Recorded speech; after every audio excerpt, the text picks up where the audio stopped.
Hello everyone. It's James again.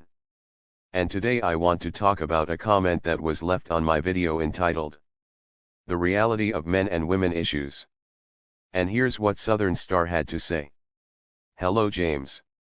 I wanted to leave a comment here as I feel something important just happened for me, and I wanted to let you know it can and does happen to women. Sorry for the long comment, but I want to support you. I realized just now, in middle age, that my mother was the only problem in my life. Father absent? She chose him. Abusive stepfather? She chose him, and stayed because she refused to work and he had money. Behavioral and social problems. She neglected me my entire childhood and adolescence and pawned me off on people. Another fact I realize in retrospect, and from watching children of single parents, as an adult now. They can be little bad word energy vampires with no boundaries that no one wants to see coming. Again, mom's fault.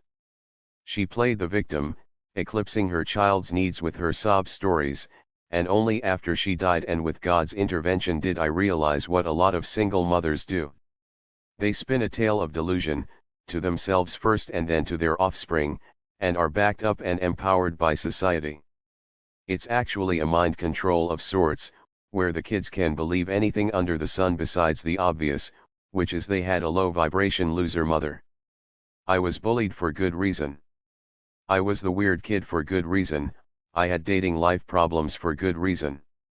Life was not unfair at all, but my narc mother hid behind sainthood while I took the bullets she sent my way. The consequence of neglect is social ostracism. Mom's fault, child pays. And I spent my whole life looking at the true perp thinking she was my support. Wow. I wanted to let you know, women can take the red pill, and we get the rage too. And what follows now is apology. Apology for misunderstanding MGTOW. For voting for liberals keeping single mothers in business and removing their consequences.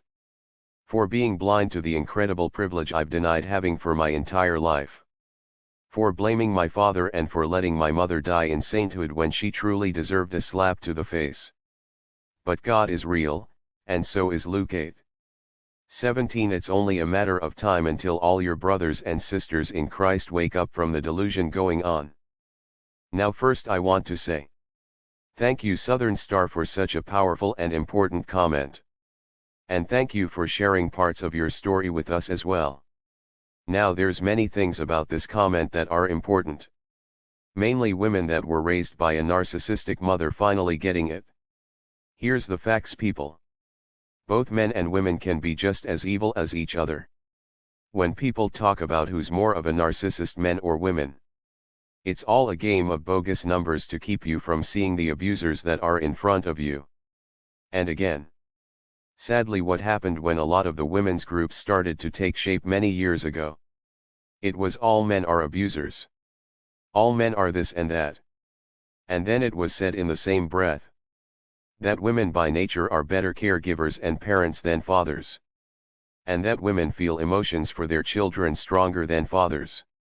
And this set the stage for women to be treated by default as saints no matter how poorly some acted. And all men no matter if they were in fact a decent man, were seen as evil, bad, and wrong. Now not to harp on this too much, but I want you to think about something for a moment. We live in a society where boys and men are told, you must respect women. Or we are asked in a demanding way, you respect women don't you? Or, don't you respect women? This is not only repeated everywhere you go in society, but you hear it all over television if you are still watching it. Where media hosts use it as a way to control a male guest that might be straying his thoughts away from the norm. And making valid points. And so the host might say, wait. What are you saying you don't respect women? But now where do you ever hear women being challenged no matter how poor some of their behavior is? If they respect men or not. When a woman treats her husband poorly, and is making demands on the phone of him, while she's at work so her co-workers can hear, no one says to her, Come on. Don't you have any respect for men? It never happens. So what occurs as a result is stories like Southern Stars. And stories like myself. And many others. I know. I know. I know. There are millions of narcissist fathers. And there are plenty of narcissist mother and father combos that make their children's life a living hell. But be honest with yourself. Even in those situations, where the mother and father narcissist combo team get caught hurting their children, what's the first thing the so-called mother does? She throws the father under the bus and says he put her up to the entire thing. Why does she do that? Because she knows the culture we live in. And that's the culture where the man is always wrong. And the woman is always right. And this is why so many narcissists' mothers can do what they do. It's like they have diplomatic immunity or something. I know. I know. It can be touchy to tell a stranger you don't have a relationship with your father. But let's be honest. It's far more acceptable to say you don't have a relationship with your father than it is to say you don't have a relationship with your mother. And regardless if the narcissist is a woman or a man, they will always use what is going on in society or what is around them to their benefit.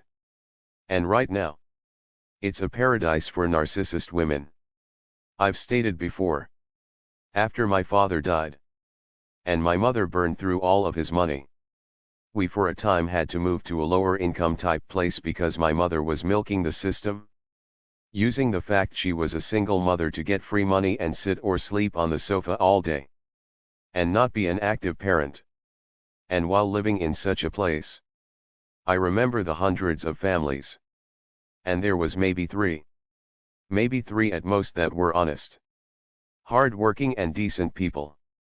They had both mother and father in the household. They lived there for a short time. And they quickly moved. And the rest were mostly, sorry to say, single mothers. All milking the system.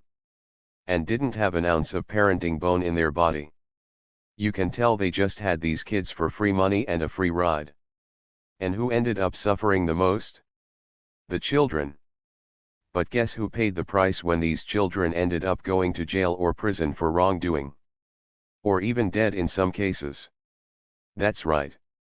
The child. Not the parent. In this case the so-called mother. Oh yes. They would sit up there and say how they raised their children with love. And this and that. But it was all a show just for them to get more narcissistic supply. They never loved their kids. They never did. But you have to ask yourself, why is this being allowed? And the fact is, we are being destroyed. The people, if you can call them that write our society's rules know exactly what they are doing. Just like the devil knew what he was doing when he approached Eve in the garden.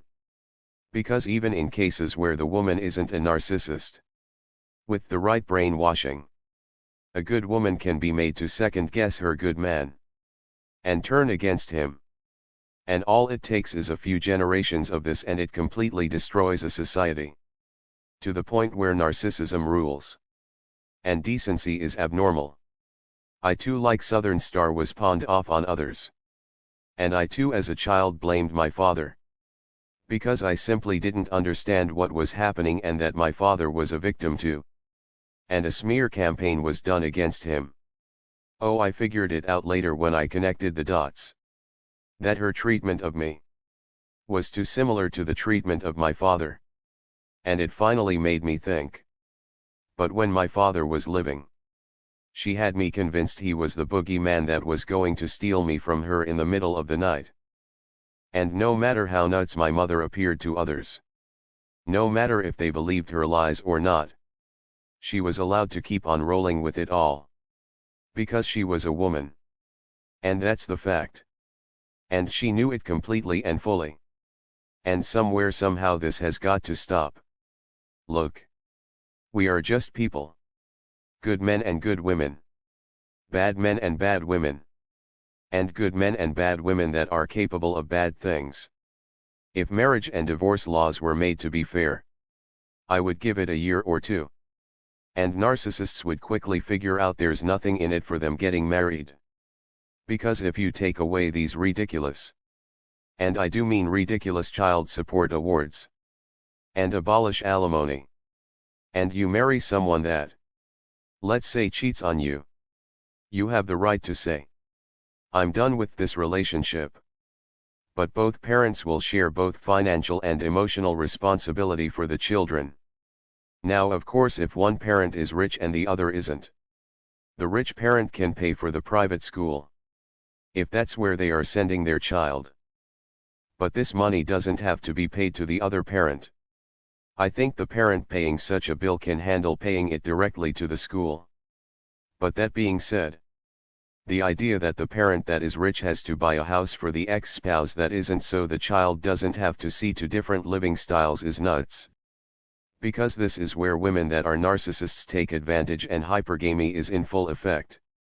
Women that are narcissists, just like men that are narcissists, know at the beginning of the relationship, at some point there will be an end or discard phase.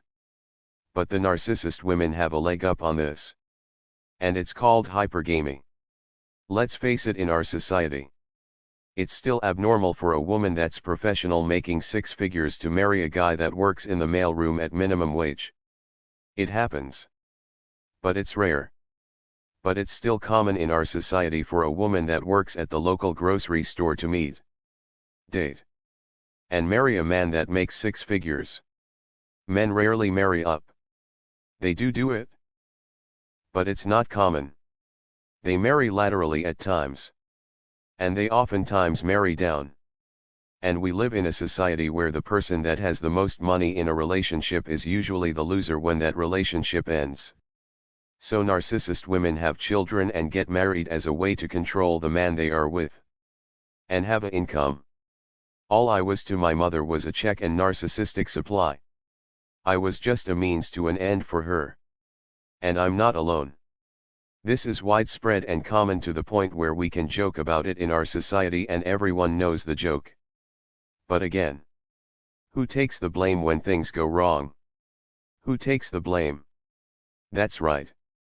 The child. And the narcissist mother fades off into sainthood. I've said it before. And I will say it again. Take away child support. And make split-ups fair. And many of these so-called caring mothers would abandon their children at the mall, at parks, and everywhere. Why? Because they serve no more purpose for them. I remember NPD girlfriend making a comment about getting kicked out of the house once he was 18 when his mother stopped getting child support for him. My mother pretty much told me if I wasn't on board with working the system, I had to leave because I was going to mess up her benefits. No parenting. No love. No help. No guidance. No nothing. Just used and tossed out. But these so-called mothers are still saints. Yet we turn on the news. Or pull up the news rather. And see both mothers and fathers in the same frequency harming their children. Yet we continue on with this lie that all women are saints and they must be respected. And again, this is why narcissistic abuse awareness is so important. Because the more this becomes known, the more we can have this honest discussion. And though I don't believe the people that run the show will make changes because it's the right thing to do, because they are as evil can be, but they might make changes because too many people are talking about it. If you want to destroy a people, you target the women, and turn them against the men and their children. And when I say that, it in no way diminishes the fact there are millions of abusive men. But we must acknowledge the fact of what those that control this place are doing. Just like they target women for mass consumption. This doesn't mean men don't buy things. But it just means that they know the best bang for their advertising dollar is to target women. Well, they know. If they want to destroy a people with narcissistic abuse, they target the women, telling them they can do whatever they want, and turn them against their very own children and the man they made those children with. And this can even happen with a woman that isn't a narcissist.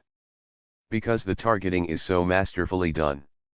As an example, I've talked about before how women in the workplace will seek out a woman that appears to be morally decent and that she has a good relationship with her boyfriend or husband. And they will befriend this woman and pretend like they are on her side. And little by little they will start planting seeds of doubt in her head about her relationship she has with her man. And then bringing her places that feeds her mind and heart with temptation. Now at the end of the day, when things go wrong, is it the woman's fault that went to such places and listened to such things? Yes. But I will say this. Without proper knowledge and or understanding, falling for such a scam is easier than you might think. But the children that live in such homes, and the man that just lost his woman are the losers. But guess who walks away as the saint? The woman.